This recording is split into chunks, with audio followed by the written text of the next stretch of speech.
Hello everyone, welcome back to the channel. So guys, आज की video में हम लोग पढ़ने वाले हैं about what is temperature in LLM. So guys, अगर आपने कभी चैट जीपीटी, क्लॉड या दूसरा कोई लार्ज लैंग्वेज मॉडल यूज़ किया है तो आपने एक टर्म ज़रूर सुना होगा, that is temperature.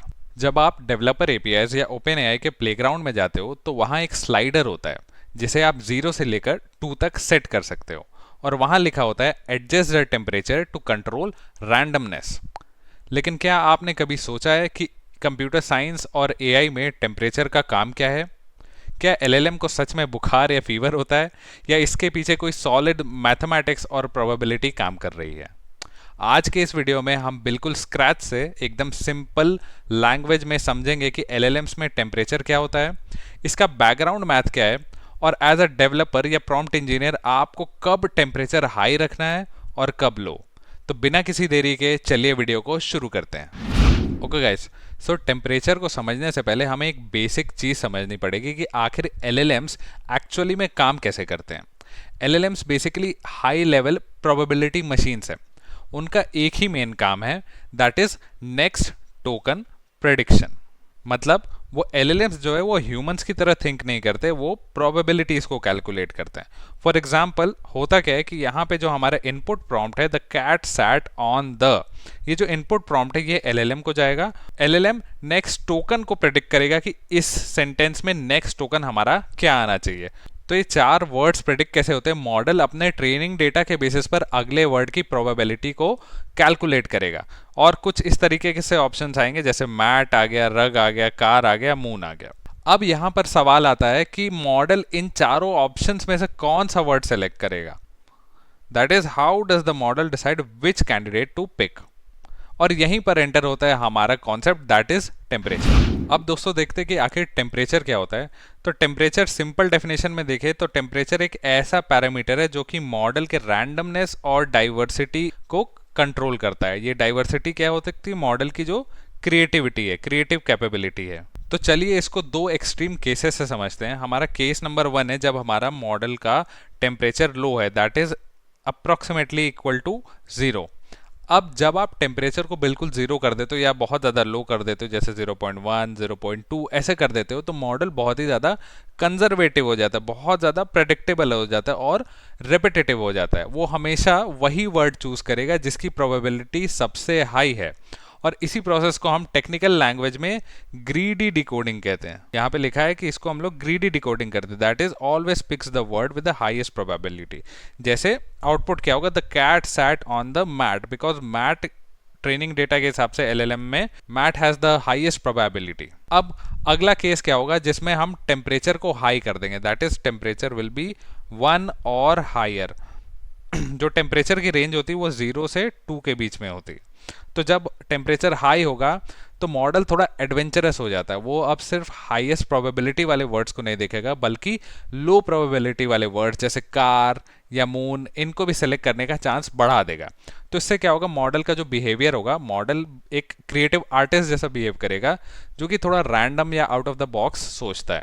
For example, यहाँ पे आउटपुट क्या हो जाएगा? The cat sat on the car और the cat sat on the moon. मतलब जो नेक्स्ट वर्ड है वो हमेशा फिक्स नहीं रहेगा, टेम्परेचर के हिसाब से वर्ड चेंज होते रहेगा। तो अब थोड़ा सा टेक्निकल डीप डाइव करते हैं और इसके पीछे का मैथ समझते हैं।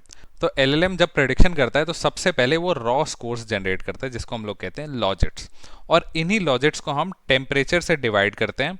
और किसका यूज करते हैं? हम सॉफ्टमैक्स फंक्शन का यूज करते हैं। ये यहाँ पे आप सेंटर में देख सकते हैं, इस फॉर्मूले का यूज करके हम प्रोबेबिलिटीज को कैलकुलेट करते हैं। अब इसमें होता क्या है, जो हमारा जेड आई है, जेड ऑफ आई, ये होता है हमारा लॉजिट्स की वैल्यू, और यहाँ जो टी है ये है हमारा टेम्परेचर की वैल्यू, ये हमने कितना सेट किया हुआ है। तो डिपेंडिंग ऑन द टेम्परेचर उन प्रोबेबिलिटीज के बीच का डिफरेंस बदल जाता है। चलिए देखते हैं इस डिवीजन का असर प्रोबेबिलिटीज पर कैसे पड़ता है। मोस्टली होता क्या है कि dividing logits by small T increases the gap between the scores, और वहीं logits when divided by a larger T flattens the gap between the scores. आगे देखते हैं। चलिए अब इसको एक सिंपल न्यूमेरिकल एग्जांपल से समझते हैं। तो मान लीजिए हमारे पास 3 लॉजिट स्कोर्स थे। वर्ड ए का जो स्कोर था वो है 4, वर्ड बी का जो स्कोर है वो है 2, और वर्ड सी का जो स्कोर है वो है 1। अब पहले सिनेरियो में जब हम टेम्परेचर को 0.5 रखते हैं, तो डिवीजन के बाद रॉ स्कोर्स जो होंगे वो डबल हो जाएंगे, राइट। जो हमारे रॉ स्कोर्स थे 4, 2 और 1, जब इनको 0.5 से डिवाइड करेंगे तो ये कन्वर्ट हो जाएंगे 8, 4 और 2 में। अब क्या हुआ इससे कि स्कोर्स के बीच का डिफरेंस बहुत ज़्यादा बढ़ गया। अब जब इन वैल्यूज पे हम सॉफ्टमैक्स फंक्शन लगाएंगे तो वर्ड ए की प्रोबेबिलिटी 95% के ऊपर हो जाएगी, वहीं वर्ड बी और वर्ड सी की प्रोबेबिलिटीज घट जाएगी। तो फिर क्या होगा, मॉडल हमेशा वर्ड ए को ही चूज करेगा, इसी को प्रेफरेंस देगा, जिससे हमें क्या बिहेवियर देखने को मिलता है कि मॉडल जब भी टेम्परेचर लो होता है तो मॉडल हमेशा कॉन्फिडेंट और डिटर्मिनिस्टिक हो जाता है। अब वहीं दूसरे सिनेरियो में अगर हम जो मॉडल का जो टेम्परेचर है उसको बढ़ा दे, मतलब मैक्स रख देते हैं, 2 कर देते हैं, अब इसमें क्या होगा, हमारे स्कोर्स अगर हम इनको डिवाइड करेंगे, रॉ लॉजिट वैल्यूज को अगर डिवाइड करेंगे तो वो 4 की जगह 2 हो जाएगा, 2 1 बन जाएगा और 1.5 हो जाएगा, मतलब ये आधे हो जाएंगे। अब इनके बीच का गैप बहुत कम हो गया, यानी डिस्ट्रीब्यूशंस जो हैं वो हमारे काफ़ी एक फ्लैट हो गए। अब मॉडल के पास अगर देखा जाए प्रोबेबिलिटीज़, तो ए की प्रोबेबिलिटी अब हो गई है 50, बी की प्रोबेबिलिटी हो गई है 30 और सी की प्रोबेबिलिटी हो गई है 20%।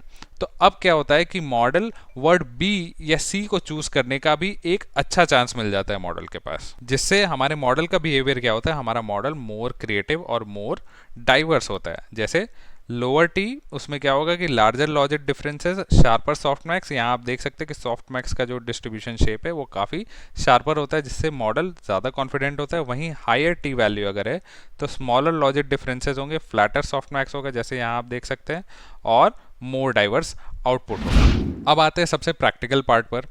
एज अ डेवलपर या प्रॉम्प्ट इंजीनियर आपको कब कौन सी वैल्यू सेट करनी चाहिए।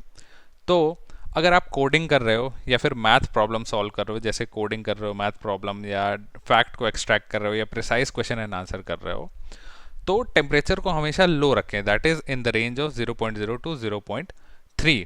हमारे यहाँ, क्योंकि हमें यहाँ पे कोई क्रिएटिविटी नहीं चाहिए, हमें सिर्फ 100% हमको एक्यूरेट इन्फॉर्मेशन चाहिए, क्योंकि अगर हम कोई फैक्ट्स ले रहे, कोई नंबर्स एक्सट्रैक्ट कर रहे तो हमें सही चाहिए भाई, हमें उसमें क्रिएटिविटी नहीं चाहिए। अब अगर आप जनरल कन्वर्सेशन या ईमेल्स को ड्राफ्ट कर रहे हो, general chat, writing emails, summarising, तो आप यहाँ पर टेम्परेचर की वैल्यू को 0.5 टू 0.7 के बीच में रख सकते हो, क्योंकि ये एक काइंड ऑफ बेस्ट बैलेंस देता है। This is the best balance area जहाँ पे मॉडल थोड़ा क्रिएटिव भी हो सकता है और थोड़ा बहुत डिटर्मिनिस्टिक भी हो सकता है। और अगर आप कोई स्टोरी लिख रहे हो जहाँ आपको पोएट्री करना है या ब्रेनस्टॉर्मिंग करना है, तो आप टेम्परेचर को बढ़ा सकते हो, दैट इज 0.8 टू 1.2 के आसपास रख सकते हो, ताकि मॉडल जो हो वो थोड़ा बहुत क्रिएटिव बन जाए और अनोखे आइडियाज मॉडल जनरेट कर पाए। बट आप एक बात याद रखना कि अगर आप टेम्परेचर 1.5 से ज़्यादा बढ़ाते हो तो मतलब मॉडल रैंडम बिन मतलब के वर्ड्स जनरेट करने लगेगा, मतलब एक काइंड ऑफ जिबरिश या नॉनसेंस आउटपुट्स भी दे सकता है। Okay guys, so quickly summarise कर लेते हैं कि हमने आज की वीडियो में क्या क्या पढ़ा। तो हमने देखा कि आखिर टेम्परेचर क्या होता है, ये काम कैसे करता है, और टेम्परेचर बेसिकली क्या करता है कि टेम्परेचर जो रॉ लॉजिट वैल्यूज, जो रॉ स्कोर्स होते हैं, उनको स्केल कर देता है। अगर टेम्परेचर की वैल्यूज़ हमारी लो हैं तो वो लॉजिट की वैल्यूज़ को और स्केल अप कर देता है, जिससे लॉजिट्स के बीच का डिफरेंस बढ़ जाता है, जिससे जब सॉफ्टमैक्स लगता है तो प्रोबेबिलिटीज़ के बीच का भी डिफरेंस बढ़ जाता है। और वहीं अगर अपोजिट केस है तो उसमें क्या होता है, हाई टेम्परेचर होने की वजह से लॉजिट्स के बीच का डिफरेंस कम हो जाता है, जिससे जब सॉफ्टमैक्स लगता है तो काइंड ऑफ एक फ्लैटर डिस्ट्रीब्यूशन हो जाता है ऑफ द लॉजिट्स। अब ये काफ़ी एक पावरफुल टूल है to control the balance between precision and creativity. Low T मतलब sharp probability curve with high confidence, और हाई टी मतलब flat probability curve with higher risk. अब आपके लिए अगला एक स्टेप हो सकता है कि आप ओपन एआई के प्लेग्राउंड में जा सकते हैं या गूगल एआई स्टूडियो के प्लेग्राउंड में जा सकते हैं, वहाँ पे इस टेम्परेचर के वैल्यूज से थोड़ा बहुत प्ले करके चेक कर सकते हैं कि आपके आउटपुट्स कैसे आ रहे हैं।